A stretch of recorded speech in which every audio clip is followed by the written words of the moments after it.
ঘনিয়ে আসছে কেয়ামতের সময়, প্রকাশ পাচ্ছে একের পর এক আলামত।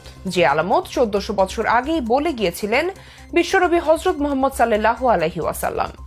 মহানবীর বাণী যে মিথ্যা হতে পারে না, ইতিমধ্যেই তা প্রমাণিত হয়েছে আরব দেশে সবুজের বিপ্লব আর সাম্প্রতিক প্রাকৃতিক দুর্যোগের মাধ্যমে।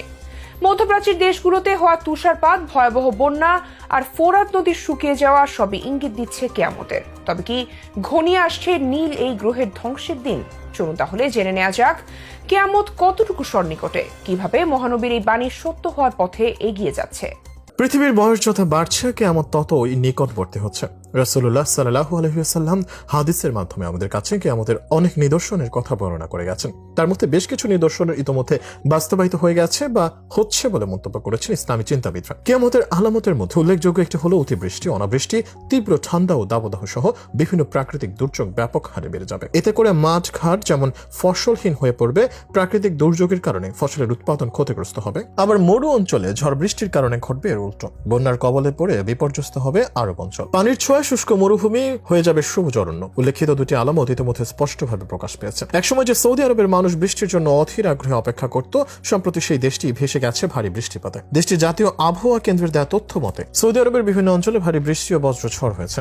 দুর্যোগপূর্ণ পরিস্থিতির বেশ কিছু ভিডিও ইতিমধ্যে সামাজিক যোগাযোগ মাধ্যমে ভাইরাল হয়েছে। ভাইরাল হওয়া এসব ভিডিওতে দেখা যায় যে ভারী বৃষ্টিপাতের প্রভাবে দেশটির সড়কগুলো তলিয়ে যায়। এছাড়া দুর্যোগপূর্ণ আবহাওয়ার কারণে আরব দেশটির বিভিন্ন স্থানে জারি করা হয়েছে সতর্কতা। এর আগে সৌদি আরবে দেখা গিয়েছিল তুষারপাত। মরুর দেশ হিসেবে পরিচিত সৌদিতে তুষারপাত বেশ বিরল দৃশ্য বলা যায়। এখানেই শেষ নয়, মহানবীর বলে যাওয়া 1400 বছর আগের আরো একটি বাণী ইতিমধ্যে সত্য বলে প্রমাণিত হয়েছে।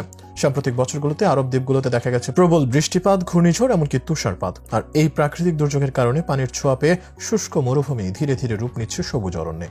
এসবের মাধ্যমেই মহানবী সাল্লাল্লাহু আলাইহি ওয়াসাল্লামের ভবিষ্যৎবাণী স্পষ্ট হতে শুরু করেছে। এছাড়া সৌদি সবুজায়ন ও মধ্যপ্রাচ্যের সবুজায়ন নামে দুটি বিশাল কর্মপরিকল্পনার ঘোষণা দিয়েছে সৌদি আরব। এই কর্মপরিকল্পনার মধ্যে রয়েছে 130 মিলিয়ন টন কার্বন নিঃসরণ কমানো, 50% বিদ্যুৎ সাশ্রয় করা, 40 মিলিয়ন হেক্টর অবক্ষয়যোগ্য জমি পুনর্বাসন করা এবং 10 বিলিয়ন গাছ লাগানো। আরব দেশে হয় বিশাল পরিবর্তন নিয়ে মাজমাউজ জাওয়ায়েদে স্পষ্টভাবে উল্লেখ রয়েছে বিশ্বনবীর একটি হাদিস। প্রায় 1400 বছর আগে মহানবী সাল্লাল্লাহু আলাইহি ওয়াসাল্লাম তার সাহাবীদের বলে গিয়েছেন, ততক্ষণ পর্যন্ত কিয়ামত হবে না যতক্ষণ না আরব ভূমি সবুজ ঘাস ও ঝর্ণায় পরিপূর্ণ হয়ে যাবে। উল্লেখিত এই হাদিস বাদেও আবু হুরায়রা রাদিয়াল্লাহু তাআলা আনহুর হতে বর্ণিত রাসূলুল্লাহ সাল্লাল্লাহু আলাইহি ওয়াসাল্লাম বলেছেন, কিয়ামত অনুষ্ঠিত হবে না যে পর্যন্ত সম্পদের প্রাচুর্য না আসবে। এমনকি কোনো ব্যক্তির সম্পদের যাকাত নিয়ে ঘুরবে কিন্তু নেওয়ার মতো লোক পাবে না। আরবের মাঠঘাট তখন চারণভূমি ও নদী নালায় পরিণত হবে। মূলত মুসলিম শরীফের এই হাদিসকে ঘিরেই নতুন করে আলোচনার ঝড় উঠেছে বিশ্লেষকদের মাঝে। মহানবী সাল্লাল্লাহু আলাইহি ওয়াসাল্লামের হাদিস দ্বারা শুধু বর্তমান সৌদি আরবের উদ্দেশ্য নয়, কোরআন হাদিসের ভাষায় আরব বলে গোটা আরব উপদ্বীপকেই বোঝায়।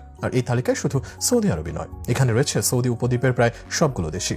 আর এভাবে কিয়ামতের নতুন আলামতটি প্রকাশ পেয়েছে মক্কার পাহাড়গুলো সবুজ হয়ে ওঠার মাধ্যমে। রাসূলুল্লাহ সাল্লাল্লাহু আলাইহি ওয়াসাল্লাম যে ভবিষ্যৎবাণী করেছেন, আমরা তার মধ্য দিয়েই পার হচ্ছি বলে মন্তব্য করেছেন বিশিষ্ট আলেমরা। তাদের মতে মরু অঞ্চলের ঝড় বৃষ্টি, বন্যা, সবুজায়ন প্রকল্প কিংবা সম্প্রতি বিজ্ঞানীদের প্রকাশ করা সময় ছোট হয়ে যাওয়ার ঘটনা সামনে এসেছে, তার সবকিছুই কিয়ামতের আলামত। এই সবকিছুর কথাই আমাদের নবীজি হযরত মুহাম্মদ সাল্লাল্লাহু আলাইহি ওয়াসাল্লাম 1400 বছর আগেই বলে গিয়েছিলেন, যা এখন অনেকটাই প্রকাশ্যে।